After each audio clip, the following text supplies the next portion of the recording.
everybody. Welcome to another episode of The Breakdown. It is March 15th, 2023. We have so very much to talk about tonight. It's for anybody who's been a regular follower of the show, you probably know we it's been a bit of a different week for us here.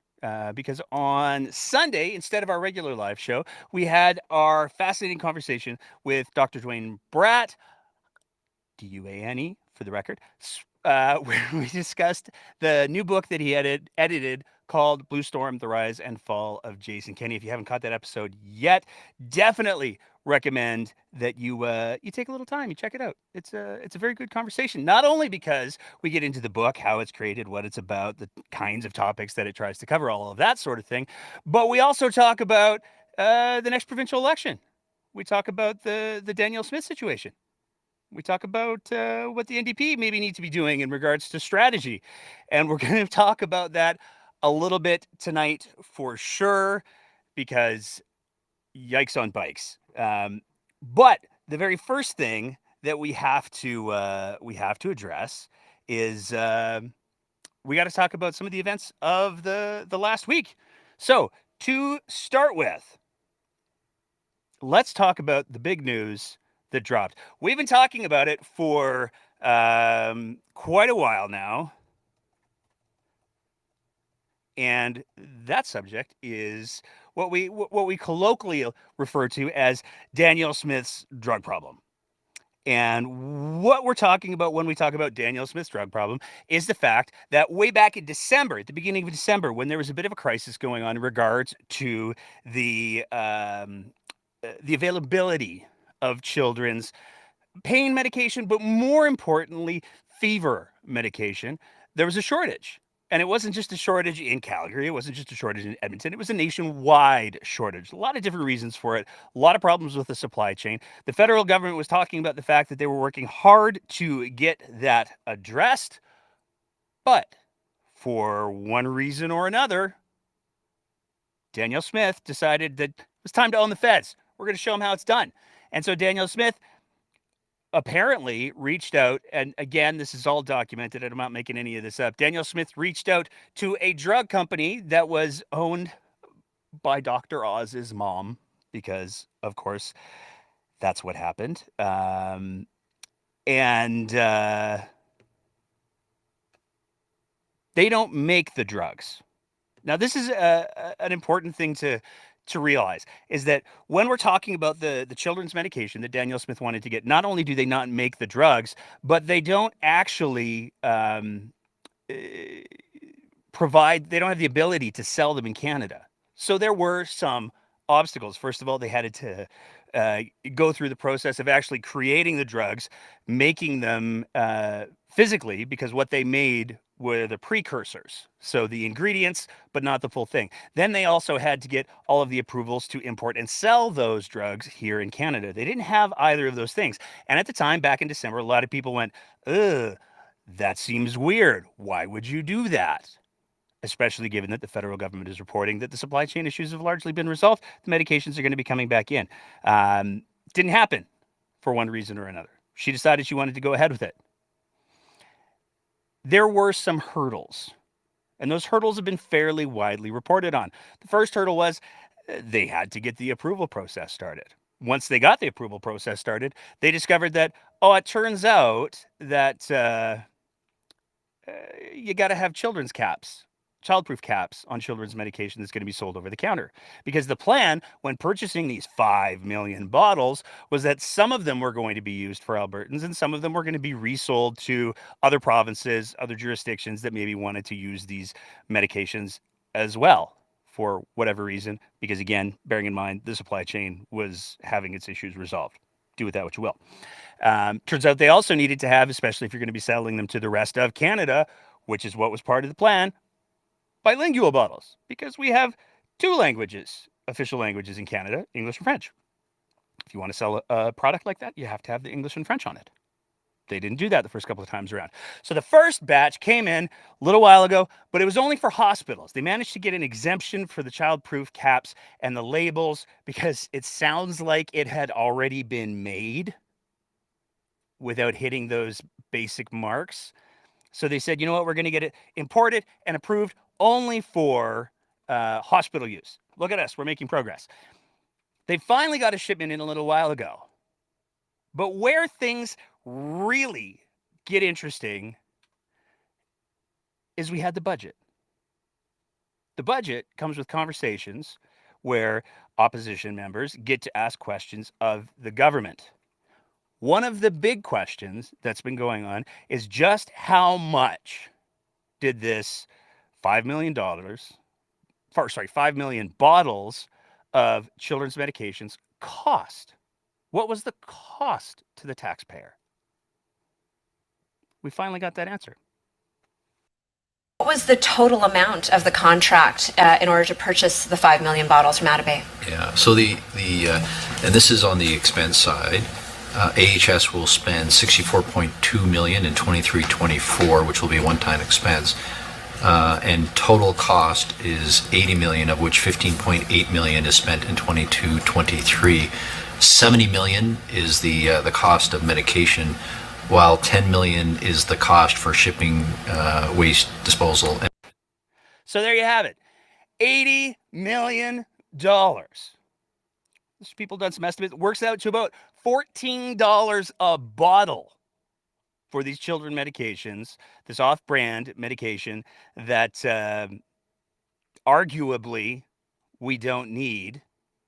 Now, there's a much longer clip in that exchange. You can find that on our Twitter and on our Facebook, where Minister Copping then goes on to say, but we might need it, and nobody wants that. So we have lots now, and we've talked to a couple places. They've said that they might buy it. We don't really know. So who knows what could happen? Maybe perhaps somebody will want to buy these meds. We don't know. $80 million. Now, the other figure in that has caught people's attention in particular has to do with the fact that there's $10 million in shipping and disposal. One of the things that a lot of people have speculated about is because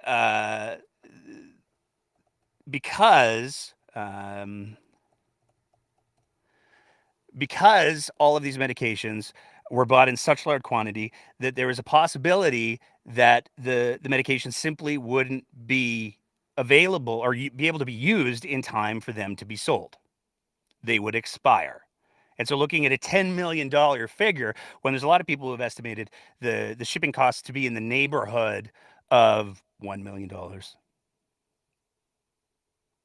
that's a 10% of the total figure on shipping and disposal.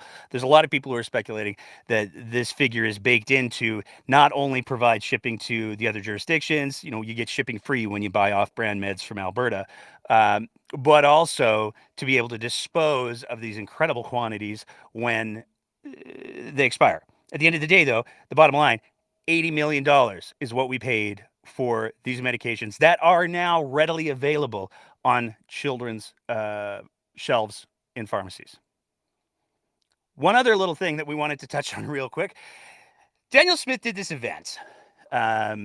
She did this event where she talked to the Alberta Enterprise Group. And basically what they are is they're a club of business owners who do lobbying and stuff. They pat each other on the back. They say nice things. They're all very, very wealthy.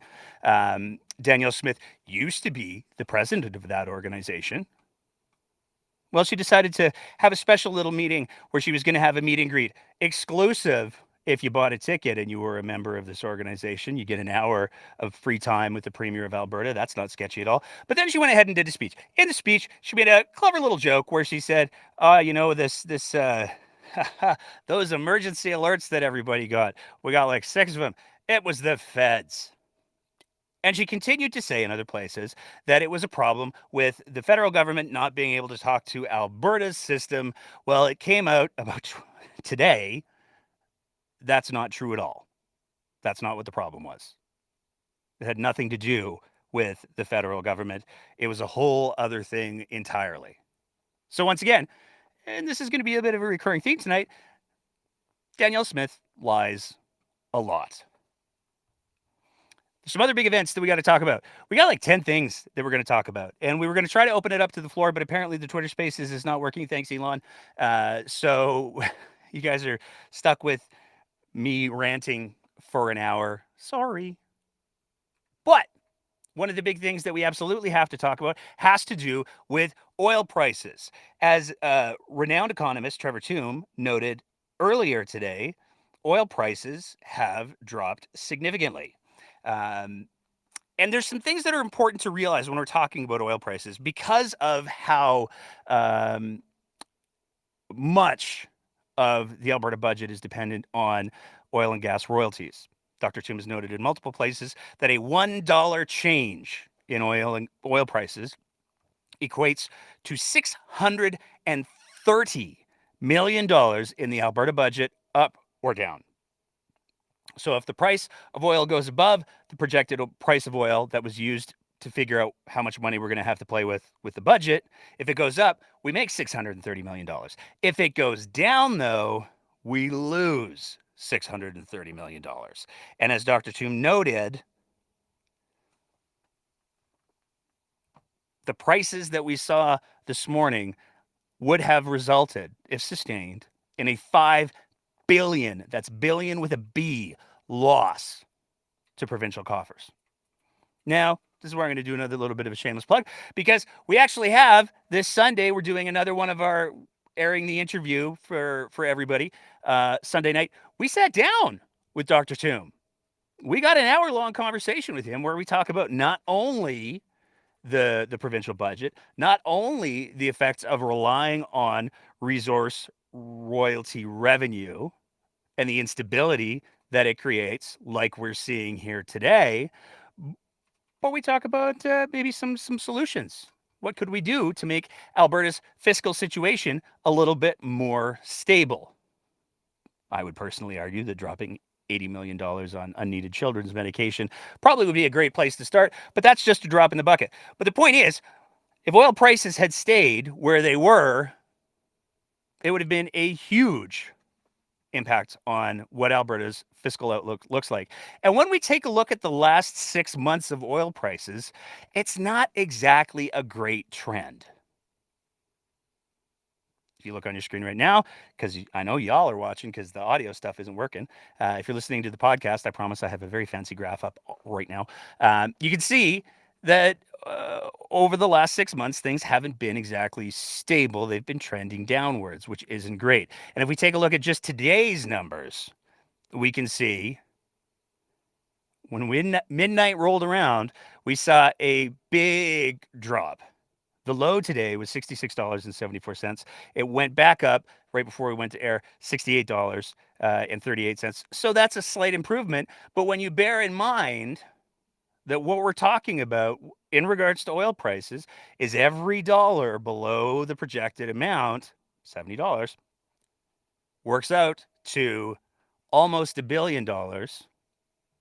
If oil prices don't go back up and stay up to make up for the difference, we're going to have some problems in this province.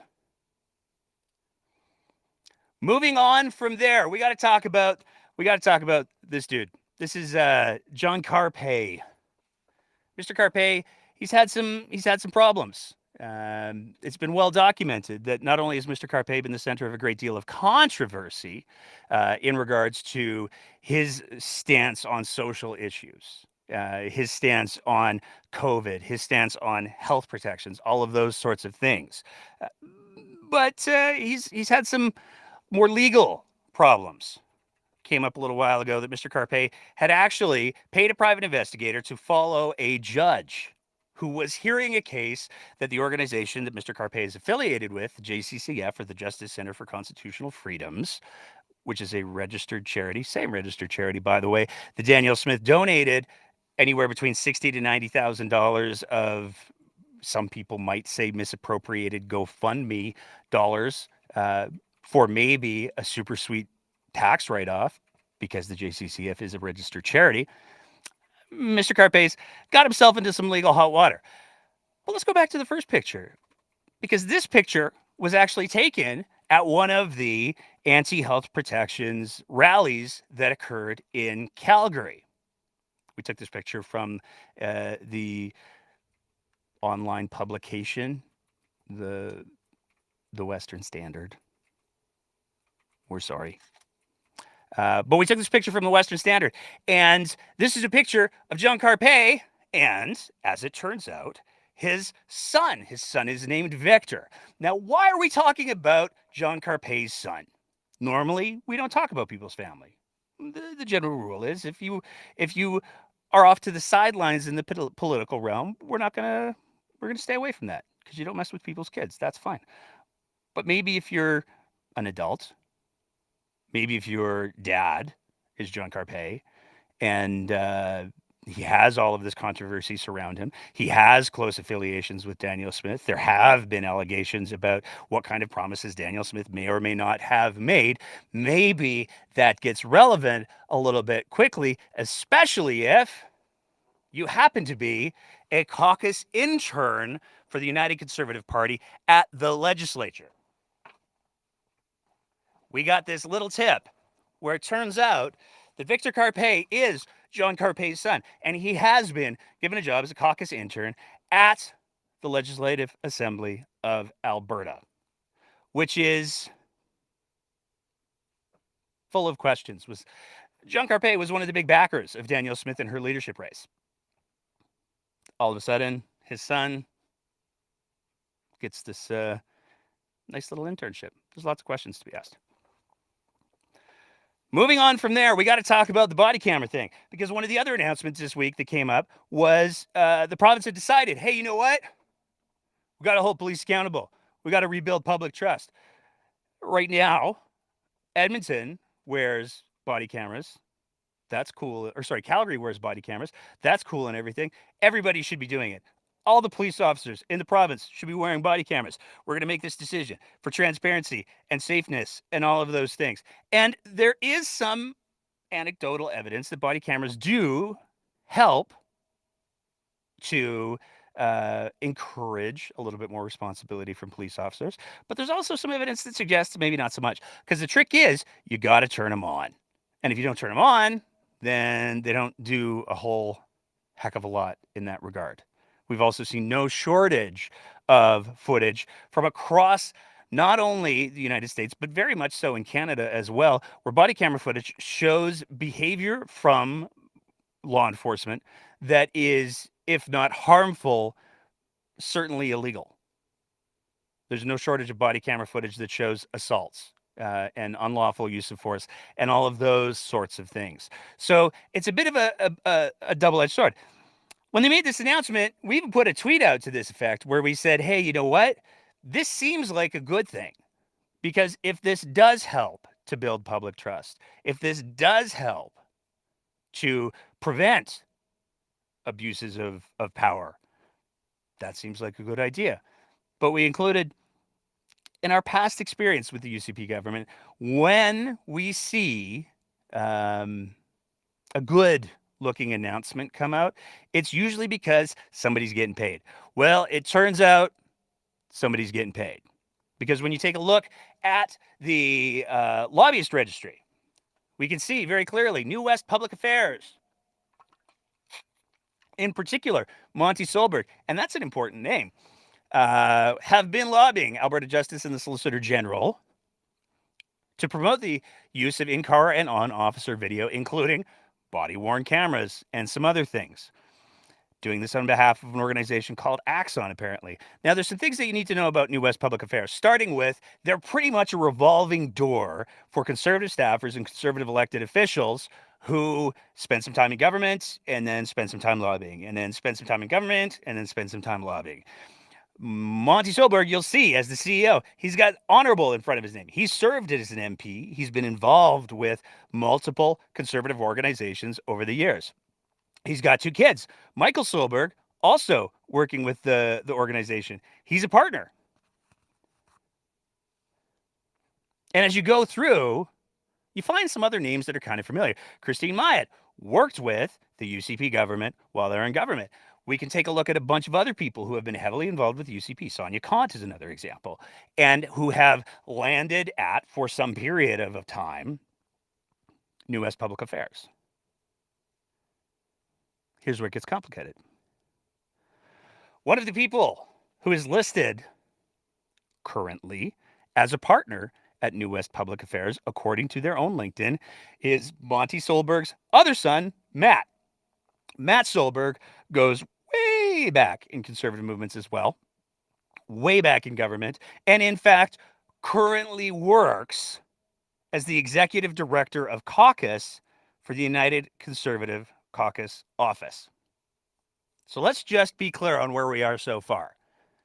A lobbying group headed up by Monty Solberg appears to have heavily influenced the government in regards to making this mandate that all police officers have to wear body cameras. The son of the CEO, the founder of New West Public Relations, also works for caucus as the executive director of the UCP caucus. But wait, because of course there's more. Because remember that group that we were talking about who everybody was lobbying on behalf of? U.S. Public Affairs was lobbying on behalf of Axon. You might think, Axon, they've got to be some sort of civil liberties group. They've got to be somebody who's convinced the UCP that we have to have this transparency. This has got to be a kind of effort that's designed specifically to increase public safety. There's no way anyone's benefiting from this privately, like maybe the manufacturer of the body-worn cameras. That would sure be weird. If the manufacturer of the body-worn cameras had contracted a lobbying group whose CEO has a son who's the executive director of the UCP caucus, that would probably not be a great look. Moving on from there, one of the other big issues that has come up quite a bit over the last little while has to do with an oil sands tailing spill and the fact that it has gone wildly underreported and wildly minimized. This is a really big problem for a lot of people, especially people who are directly affected by this spill. One of the groups that has very clearly been affected is the Athabasca Chippewa First Nation. They released a statement where they call out Danielle Smith quite directly for minimizing the leak and minimizing the lack of reporting that went around with it. And they go after the regulator quite clearly. In fact, going so far as to call in the federal government. This is further evidence that the regulator has lost all credibility. We need the federal government to use all legal tools at its disposal to take control of the investigation and cleanup, said Chief Alan Adam. This is a really significant piece because one of the things that Danielle Smith has touted in regards to building these economic corridors is building trust and relationships with First Nations and Indigenous peoples. One of her loopholes that she campaigned on, a lot of people have said it's not going to work anyways, so do what you will with that. But one of the loopholes that she campaigned on is this idea that because First Nations land is First Nations land, if we can just get them to come on board with our plans about building a pipeline and a rail line and a whatever line all the way to Port Churchill, we don't have to deal with the feds. Except that's not true. But that's one of the premises that she campaigned on. And yet again, we see that there's just open disrespect going on towards First Nations. But speaking of open disrespect, one of the other things that we have to talk about is Bill 9. Bill 9 is an act that's currently before the federal legislature. And what Bill 9 talks about is has to do with presumptive coverage for firefighters who get diagnosed with cancer. There's no shortage of scientific evidence that says firefighters are at a much, much higher risk of developing a boatload of different types of cancers simply because of their exposure to all the toxic chemicals get released when the stuff that we make burns. There's a lot of jurisdictions that have presumptive cancer coverage for firefighters and first responders. We saw out of the states that this was a big issue that came out of September 11th. And we've seen governments down there do a spectacular job of dodging their responsibilities in regards to taking care of first responders, especially firefighters, who put themselves on the line to rescue not only property, but people's lives when stuff's literally on fire.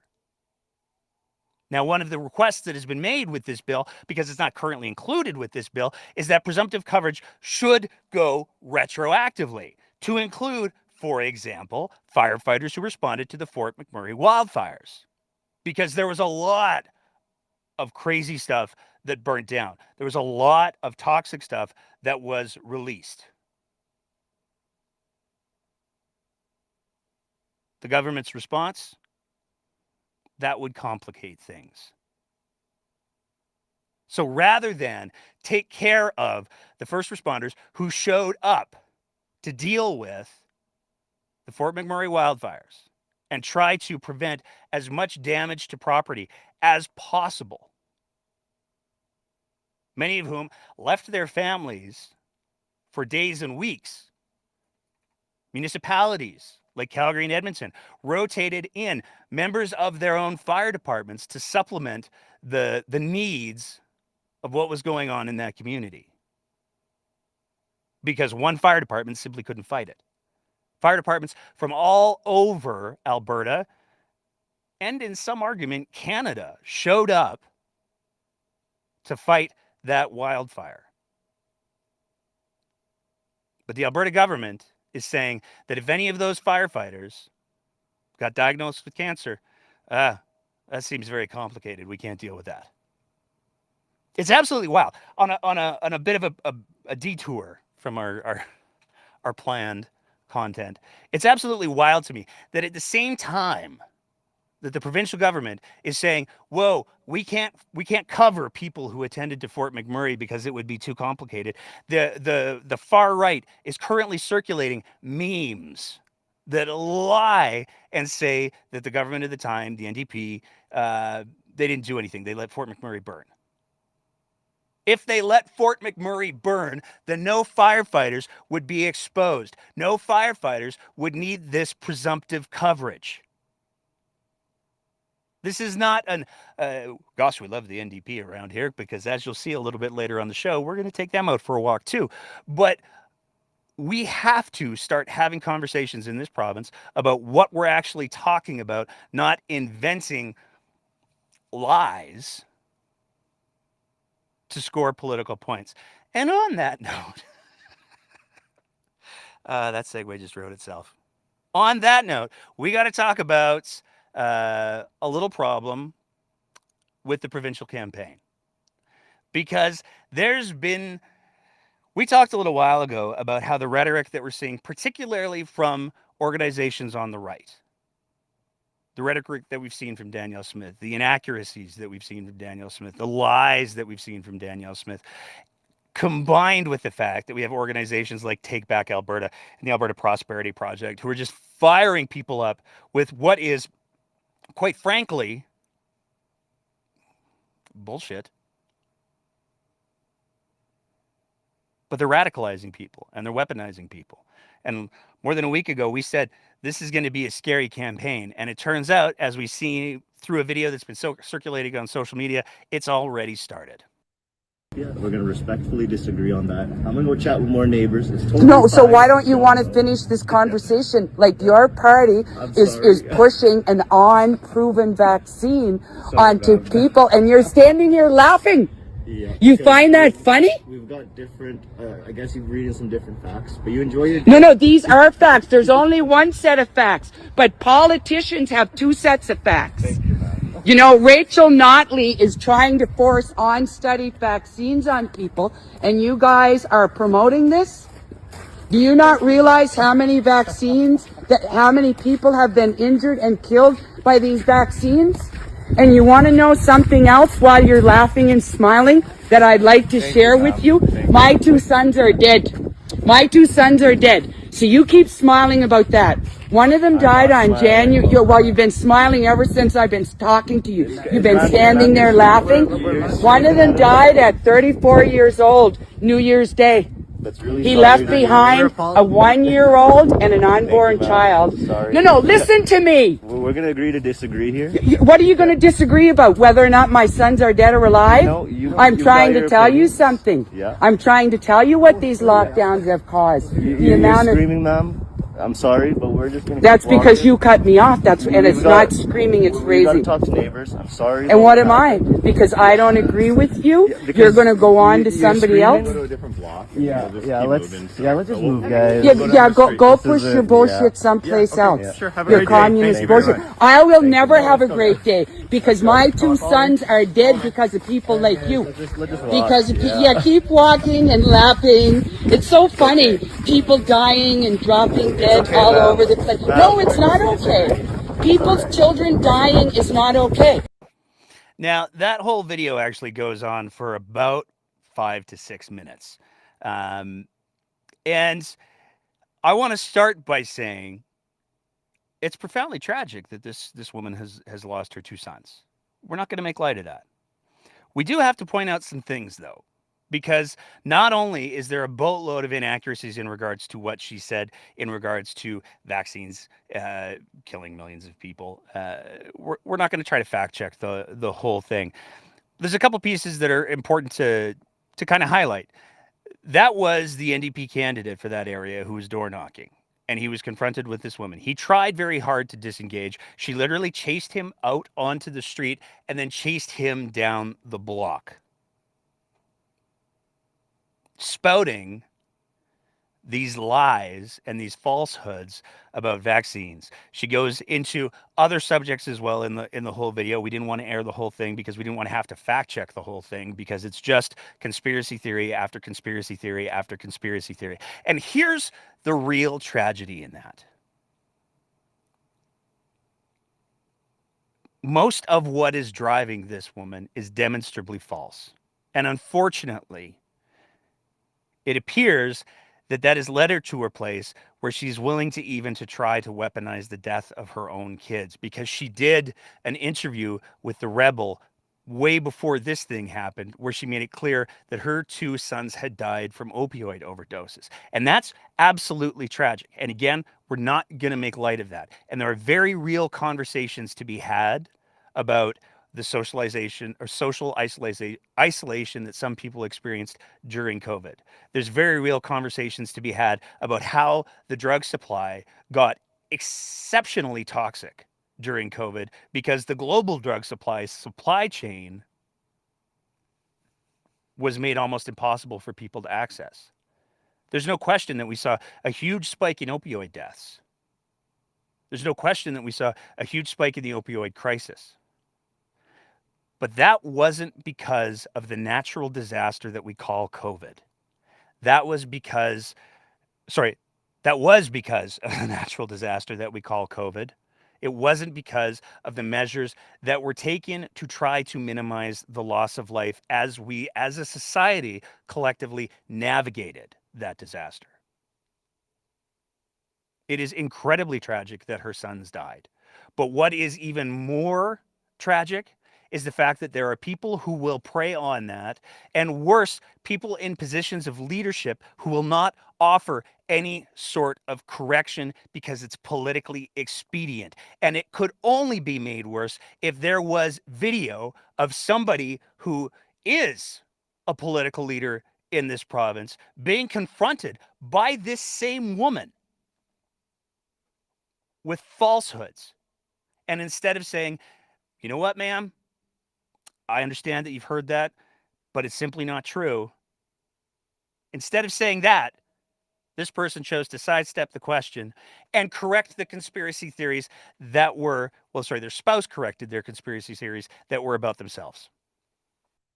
First questions I have for you is, have you spoken to Justin Trudeau about the amount of money that he's making on these vaccines that he's forcing on us? I have not spoken to him about that. $70 million in 2 years. And I'm not accusing you, but I have heard that you have shares in that company. Can I answer that question? Absolutely. Can I look at you guys and Absolutely. say that? Can I hold your hand when you say Absolutely. that? I do not. And it's fascinating. Since that clip has come out, there's a lot of people who have referenced John McCain.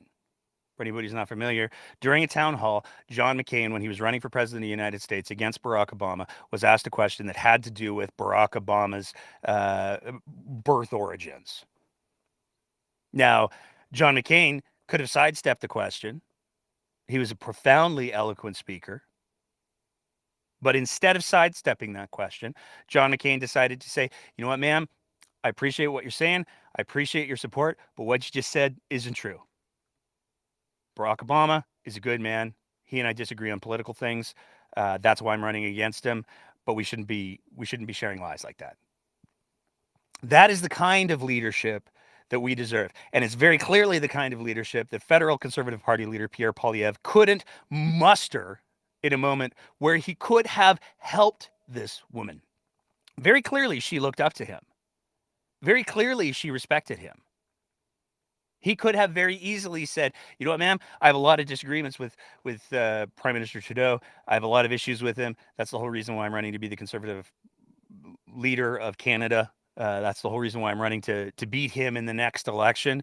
But he hasn't made $70 million off of vaccines. That's simply false. But he couldn't do that. This is a failure of leadership. And unfortunately, what's happening is the more leaders that we have who refuse to step up and address these issues, for these people who have been weaponized by social media, who have been weaponized by fear, and who are being exploited by grifters and politicians who are more than happy to let them continue to believe these things because it benefits them personally. Cough, Danielle Smith, cough. We're just going to keep having more and more problems. Which brings us to Danielle Smith. Because once again, Danielle Smith made an appearance on her little radio show, Your Province, Your Premier, which airs every Saturday morning at 10 o'clock. It's quite the fascinating little listen. And it's almost always a gold mine of, oh, I wish you didn't say that. And this week, we saw no difference. We're going to play a couple clips for you. We're going to start with where she was asked about Danielle Smith's drug deal gone horribly wrong.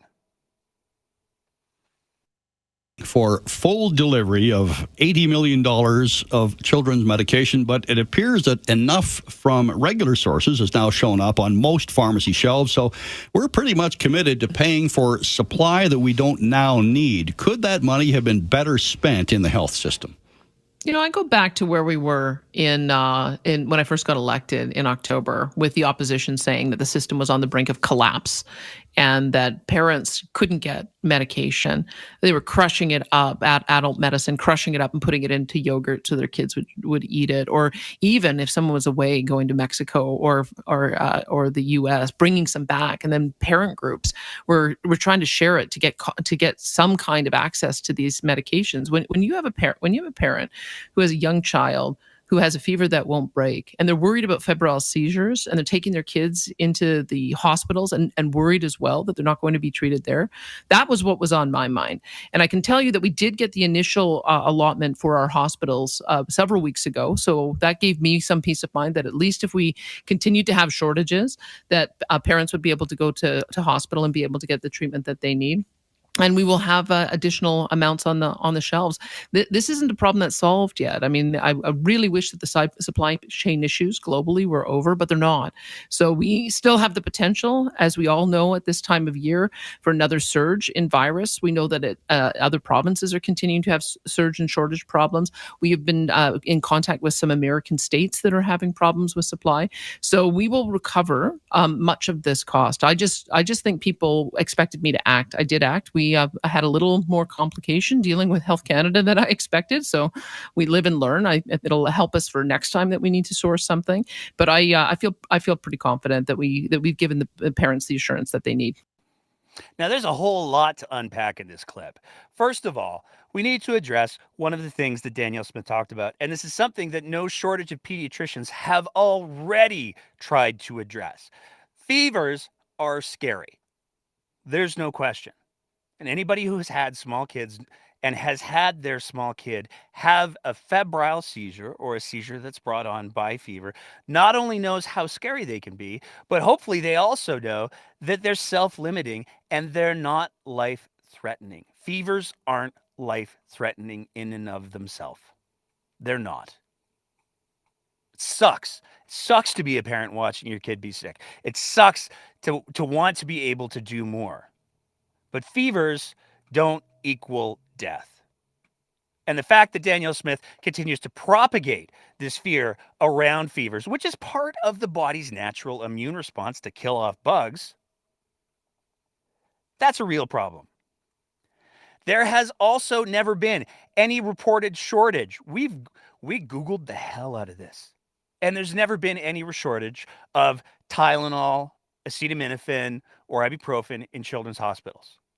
It's simply not a thing. There's never been a publicly reported shortage of those medications in hospitals, period. Largely in part because hospitals have the ability to compound their own medications. So they have the ability to take those precursors and make their own Tylenol out of acetaminophen and whatever else, the yogurt, to use the Premier's example. That's entirely within the ability of most hospitals to do. Certainly within the ability of most provincial pharmacies to do and then disseminate throughout the province. So the notion that somehow hospitals needed 250,000 bottles of this children's medication, Danielle Smith came in and saved the day with that, is absolute garbage. It's simply not true. It's fascinating, though, that she talks about how she was concerned about a surge in virus. Danielle Smith, who has largely decried public health measures, is now all of a sudden about a surge in the virus. Danielle Smith, who says that the government should be intervening in the public health response, feels like it's okay to drop, again, $80 million on medication that is not needed. But the most stunning thing about that clip, to me at least, is the fact that she talks about, we were surprised by Health Canada having all of these requirements. Who could have known unless they had any sort of background in procurement or, I don't know, visited the Health Canada website? The fact that Danielle Smith seems to admit that nobody checked to see what the requirements were in order to get these meds into not just the province, but the country, seems to be a stunning admission of incompetence for a project that appears to be one of her baby projects. But that was just one clip from the weekend show. We got a couple other ones we want to play you. Saw something disturbing, an ad on YouTube by the NDP stating that Premier Smith is, quote, siding with Russia. This seems to be like mis or disinformation. Can you offer some insight? Yeah, I think before the invasion of Ukraine, I think there were a lot of conversations going on about, is there some way for it to be avoided?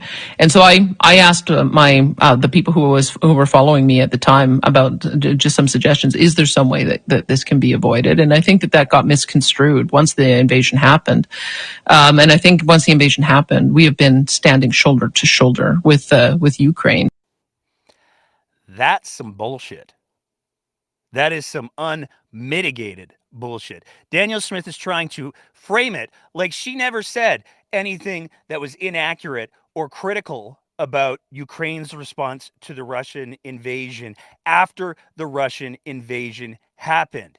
Except that's exactly what she did. This was a live stream that she did on her locals, which is like this pay-for social media platform. Think of it like Patreon. But we don't lock any of our content behind paywalls. It's kind of like a Patreon, but with paywalls, bigger paywalls. So these are some comments that she made on April 29th of last year. That is well after the Russian invasion, and it is well after she announced her leadership run. To be pushing. What are your thoughts about the peace plan for Ukraine, Russia? No one seems to be pushing. Is this the older one where Ukraine said that they would be neutral and also denuclearize? Because that should have been the answer right from the beginning. If I'm missing something and there's some new plan, let me know.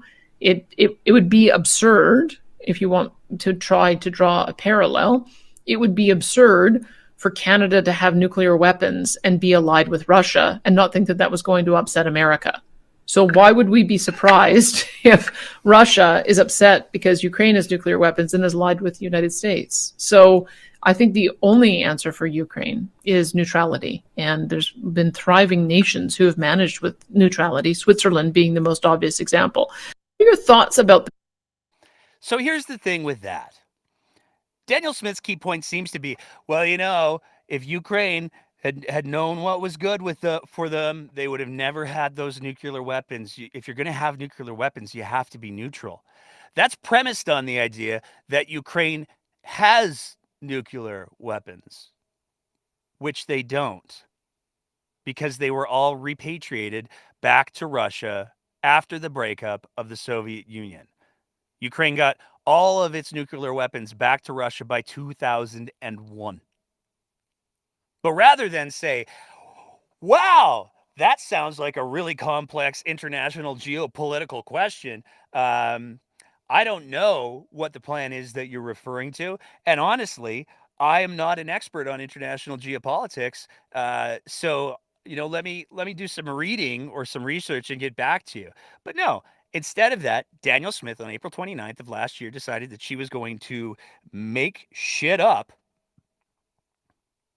And this weekend, it's worth noting, she had to apologize for that. She doubled down on that for quite a bit of time after she became premier. She had to apologize. She had to issue a letter saying, I've made comments in the past. I'm sorry. I was wrong. I stand with the Ukrainian people. It's stunning that she would devalue that apology by appearing on her radio show this weekend and saying, you know what? I think if people are saying that I said ignorant things about the Russian invasion of Ukraine, that they're taking comments out of context that I said, oh, well, before I was in the leadership race, or even before Russia invaded Ukraine, April 29th, 2022, Danny. But even then, that's not the end of the dumpster fire that we saw on Saturday. on this issue, we just have a difference of opinion. Anytime a medically necessary CT scan or MRI is prescribed by a doctor because they think there's something wrong, those are 100% covered. No one ever has to worry that if the doctor says you need this, that anyone would have to pay out of pocket.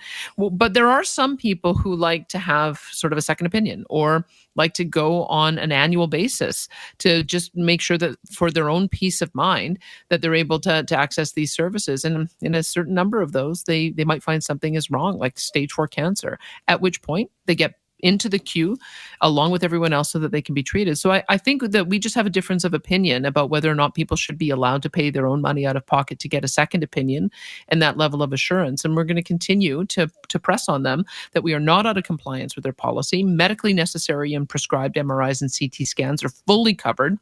And we will get a legal opinion. I've asked the health minister to get a legal opinion in support of our position. Now, again, there's a lot to unpack in this clip, but to start with, what's up with Danielle Smith's fixation with stage 4 cancer? We've heard her say before that if you didn't do enough preventative stuff, that you might end up with stage 4 cancer. She said that people who get stage 4 cancer, she's since apologized, but she has said that people who get stage 4 cancer could have done more to prevent it. It seems like she might have been talking about getting these MRIs and other forms of diagnostic imaging out of pocket. But it's still queue jumping. It's still allowing people who have money greater access to healthcare as opposed to someone who doesn't have money, which is the opposite of what our healthcare system's supposed to be about. What she was referring to has to do with the fact that the federal government looked at a bunch of different provinces and said, hey, you know what? You guys are not following all of the rules for the Canada Health Act. You're not following the guiding principle that people shouldn't be paying for the things that are defined in the Canada Health Act that they shouldn't be paying for. And they issued not so much fines, but clawbacks to a bunch of different provinces. By far, the worst offender was Quebec. After that, British Columbia was fined 17 million, or had deductions from the payments that they received from the federal government to fund healthcare. They had deductions of 17 million. Alberta was deducted almost 14 million. Now, this is $14 million that is being clawed back because the opportunity for people to pay for healthcare things that are supposed to be covered exists. It's not supposed to be that way. Moving on from there. A couple more things to talk about, and then we're going to be pretty close to wrapping it up for the evening. Unfortunately, we won't be joined by the incomparable Sarah Biggs, as regular listeners of the show know. She's on a bit of a vacation. She's down in sunny Mexico. We're told that on her arrival, she unfortunately had her phone confiscated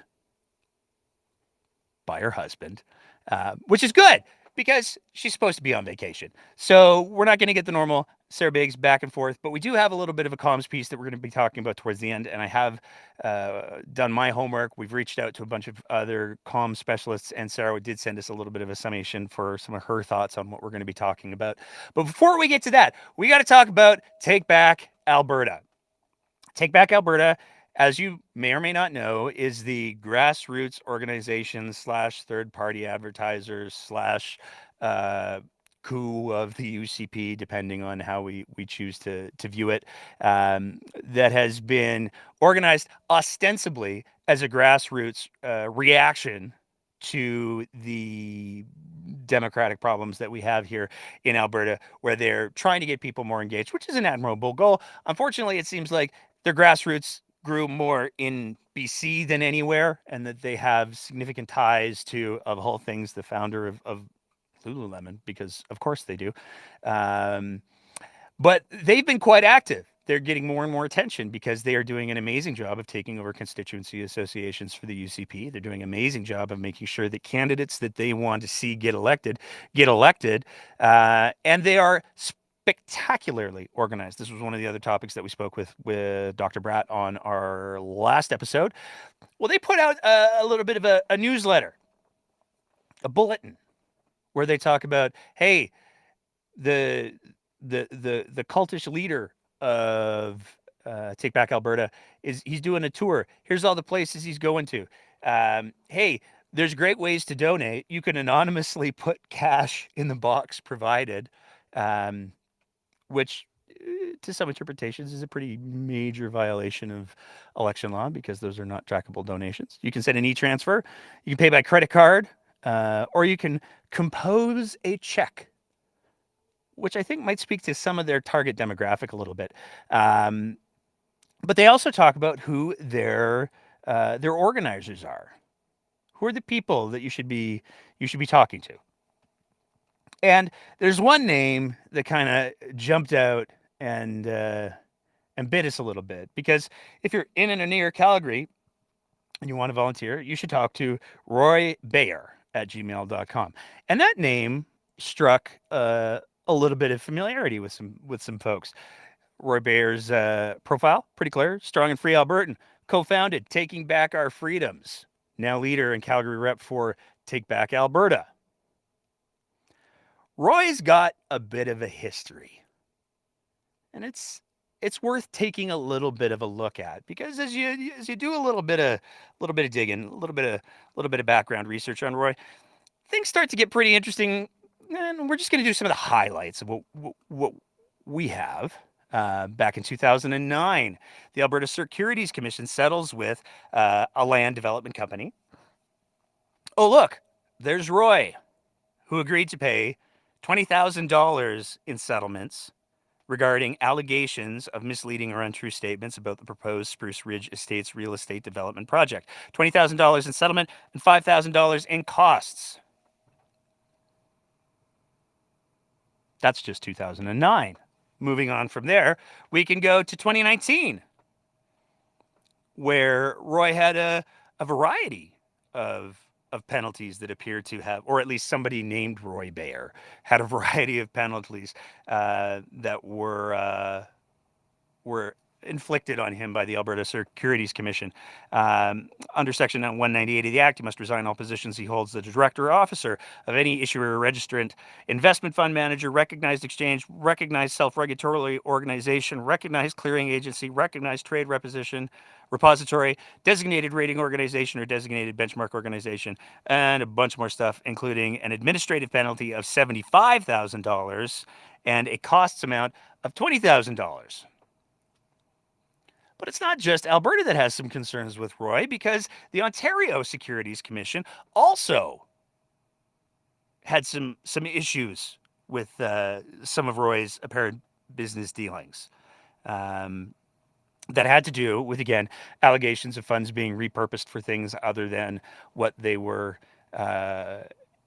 intended for, let's say. This is the Calgary, apparently. We didn't reach out and contact him because we're not journalists.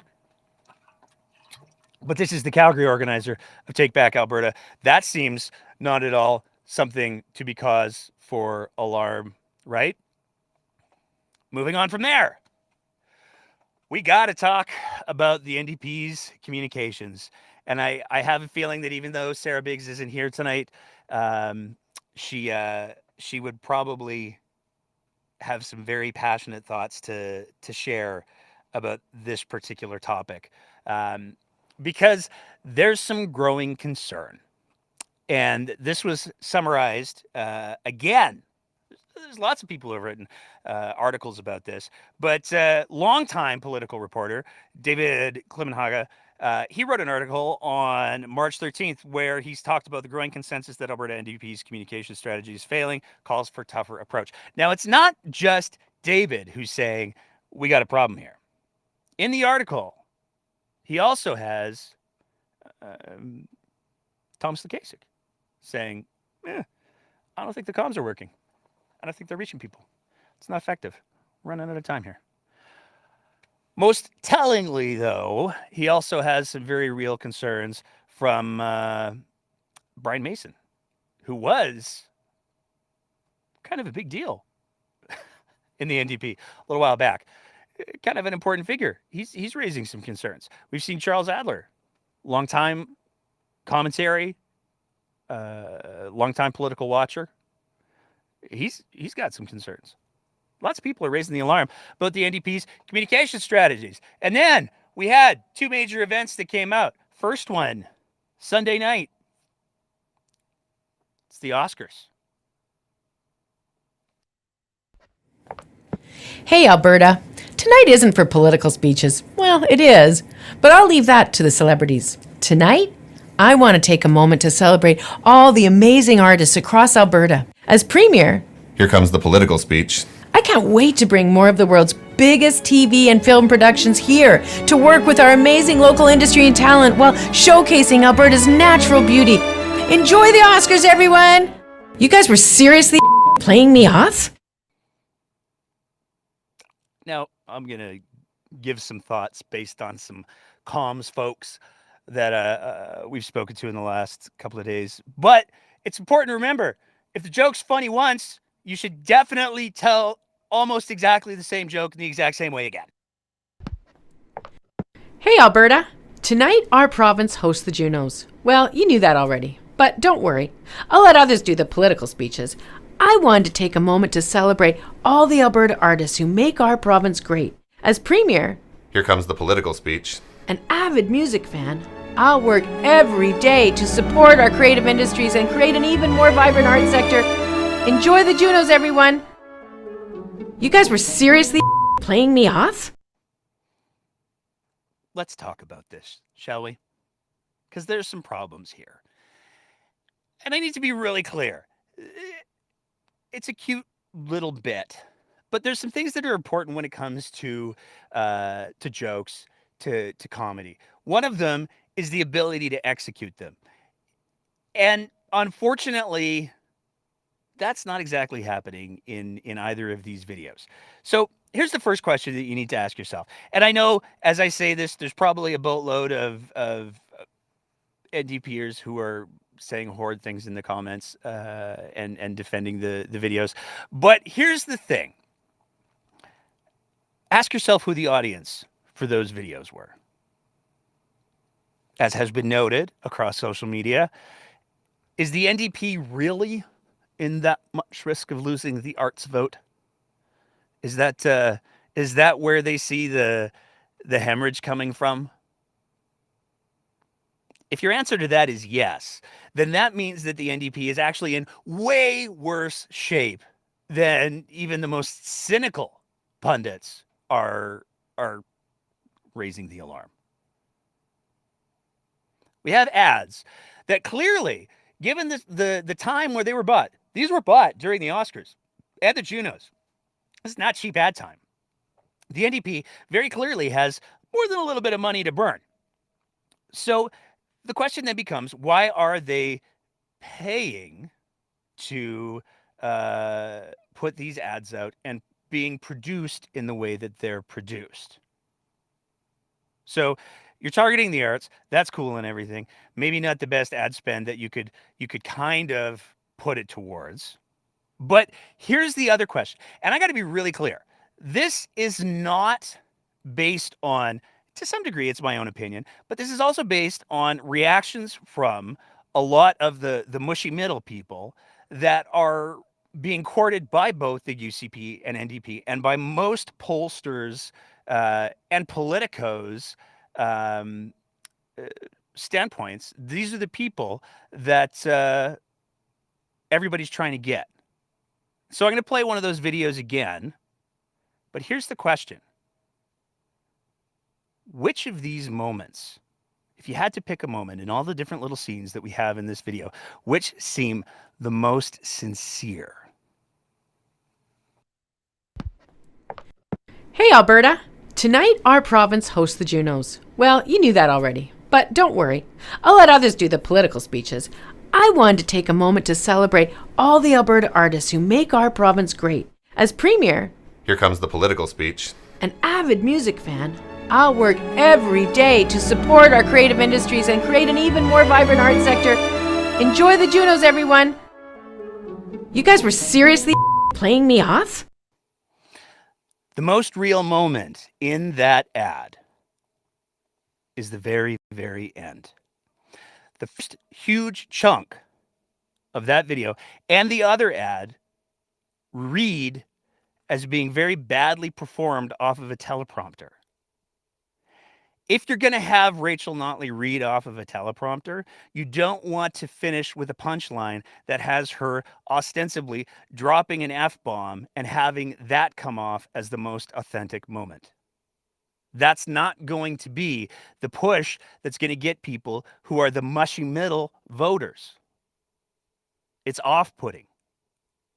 And it's quite frankly surprising that that video would even make it to air given that. The problem that the NDP needs to figure out is Rachel Notley, when she's being Rachel Notley, is a powerful speaker. She's sincere, she's funny. But when Rachel Notley is handed a script, it has like the inverse effect of what a script does to Danielle Smith. Danielle Smith, when she's speaking off the cuff, is by and large a train wreck.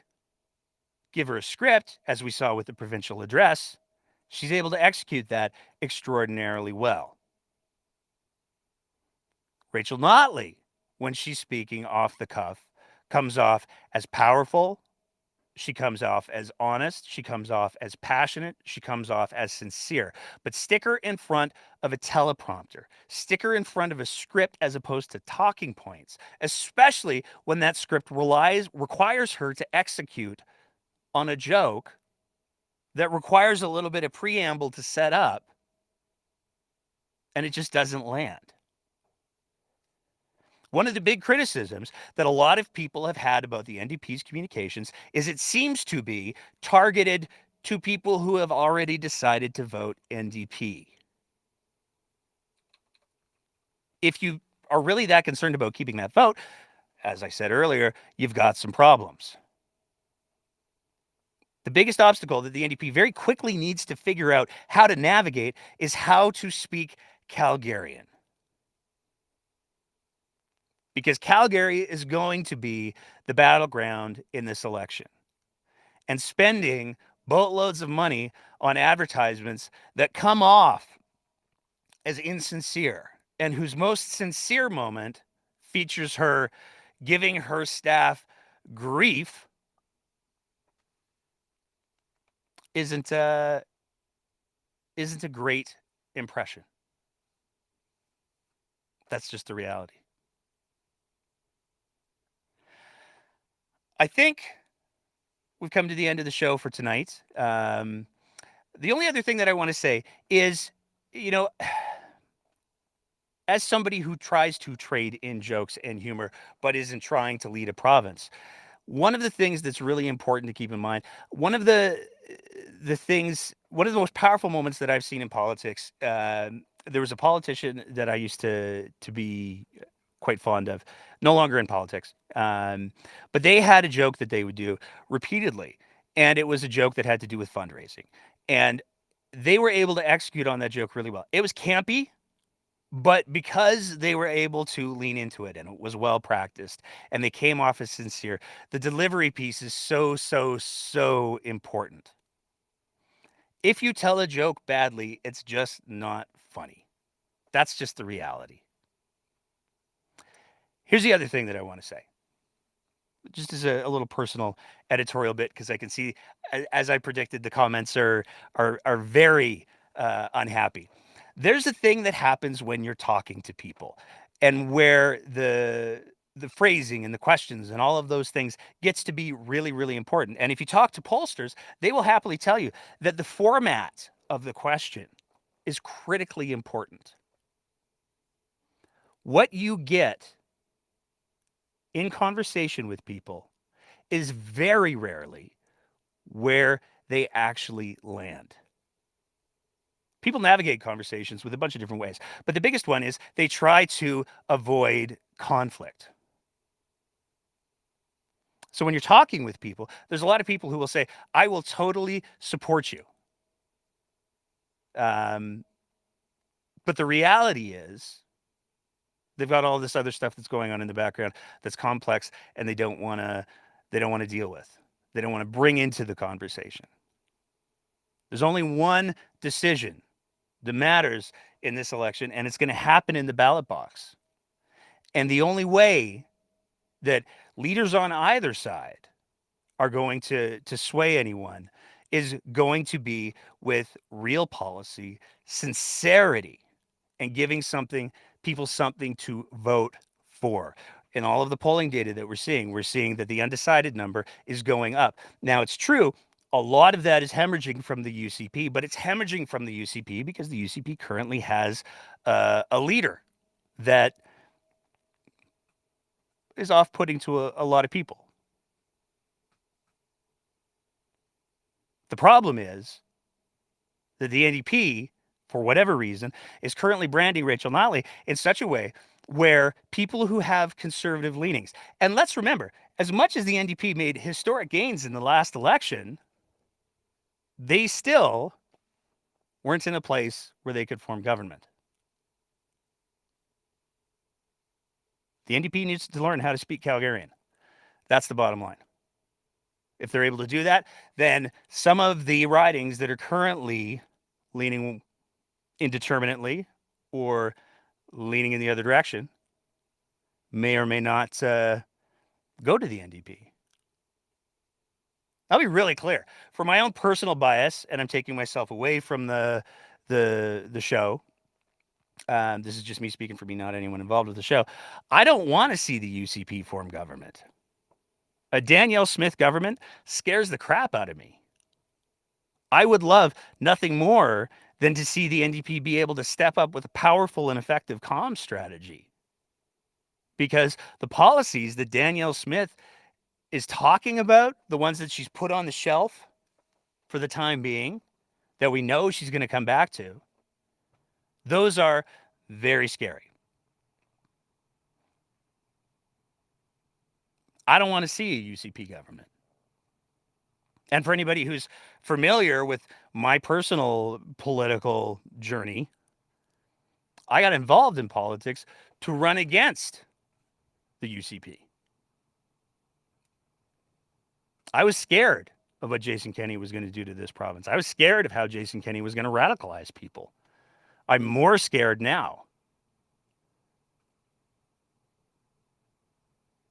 We'll see what we see. Loving the comments right now. I don't know who we have a new zombie Bart Simpson who has some very strong feelings, and I'm just going to let you have your strong feelings because that's cool. That's part of the conversation. But I really do think if you take a look at what the communications are expert. I was in an event last night where communications guy I've never met before was doing a presentation about a community building thing. And I asked him a couple questions. And his reaction was they should be doing a whole lot better than they are right now. For the money and the resources that they have, they should be doing a whole lot better than they are right now. Not saying, just saying. That being said, this Sunday, we won't be doing a live roundup like this, but we are going to be presenting our conversation with economist Dr. Trevor Tombe. Dr. Tombe is one of my favorite people to talk to. We did an episode a couple years ago heading into the equalization referendum where we talked about equalization. We talked about the fact that equalization payments aren't made from provinces to the federal government. They're received by provinces from the federal government, and how the fact that equalization is one of the great misunderstood programs that exists. If you haven't seen that episode, it's worth going way back in the archives because Dr. Tombe does an amazing job of explaining equalization, how it works, as well as a bunch of other things. Dr. Tombe was gracious enough to sit down with us again.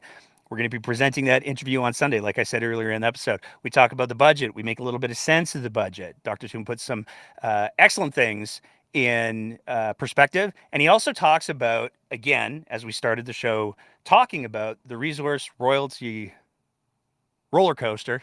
Too many R's in one sentence. We talk about that, and we talk about what Alberta could potentially do in order to stabilize its fiscal outlook.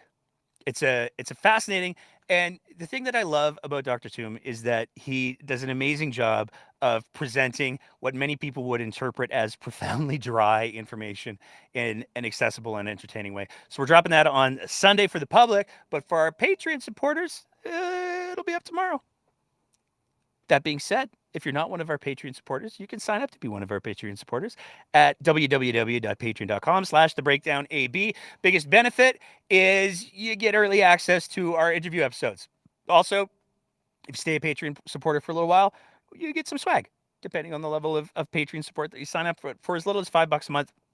You can get that early access, and with it, the warm feeling that comes from supporting the kind of work that we do. It's important to note we're only able to produce the kind of content that we do by and large because of the support that we receive from our Patreon sponsors. So a big thank you goes out to them. Big thank you to everybody who who's in the comments tonight, including the angry person on the YouTube comments. I spend so much time off of Twitter, is all I'm going to say. I don't live on Twitter at all. I make a point not to. But thank you for hopping on and keeping the feed busy. Thank you to everybody else who's been commenting tonight. Sorry to everyone who was looking for the Twitter Spaces tonight. I don't know what happened. We tried to restart it like 4 times and it was just like, nope. So as I said earlier. Thanks, Elon. In the meantime and in between time, we're hearing some rumors. It's not going to get more boring, folks. It sounds like it's only going to get more and more interesting and dramatic over the coming weeks. If even half of what we're hearing is true, strap in because it's going to be spicy. So, in the meantime, take care of each other. And as always, most importantly, keep the conversation going.